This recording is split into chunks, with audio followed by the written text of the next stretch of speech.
Imagine waiting your entire life for a single moment. A moment that your parents and their parents were told would never come. For millions of South Africans, that moment arrived in the final days of April 1994.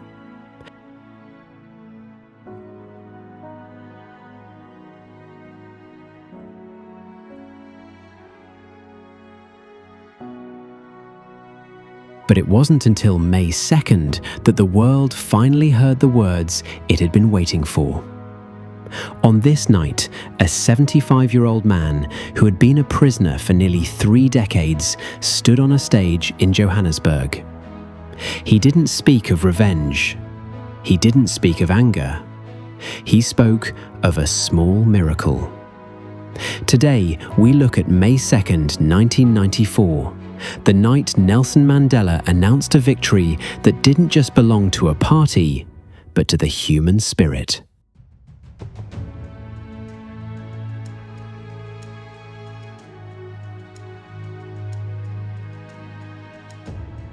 The elections had taken place over 4 days.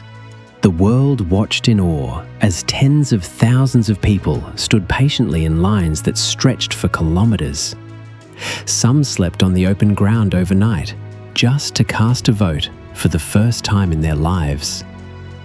By May 2nd, the provisional results were in. The African National Congress, ANC, had won by a landslide. The system of apartheid, a system designed to last forever, had been defeated not by a war, but by a ballot paper. Mandela walked onto the stage at the Carlton Hotel. The room was electric. When he began to speak, the entire continent of Africa seemed to hold its breath.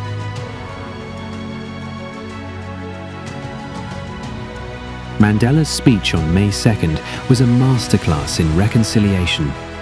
He praised the ordinary, humble people of this country. He famously said, "I stand before you, humbled by your courage, with a heart full of love for all of you." But he also did something unexpected. He held out a hand to his former enemies. He spoke to those who had feared this day, promising that a new South Africa would be a home for everyone, black and white alike. He called it a rainbow nation. He ended his speech with a quote that echoed across the Atlantic, borrowing the words of Martin Luther King Jr. "Free at last, free at last." At that moment, the skunk of the world, as Mandela called the old South Africa, was reborn.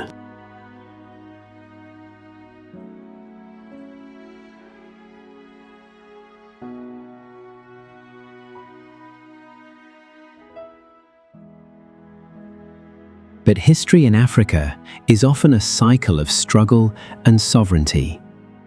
If we look further back to this same day in 1889, another major event took place on the other side of the continent.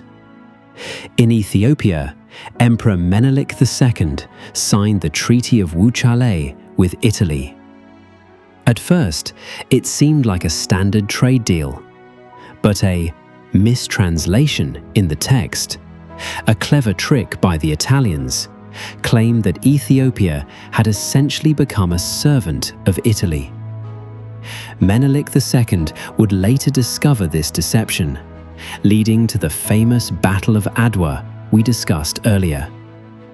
It serves as a powerful reminder. Whether in 1889 or 1994, the road to African freedom has always required a sharp eye for justice and an unshakable will to protect the land. May 2nd is a day that marks the end of one journey and the start of another.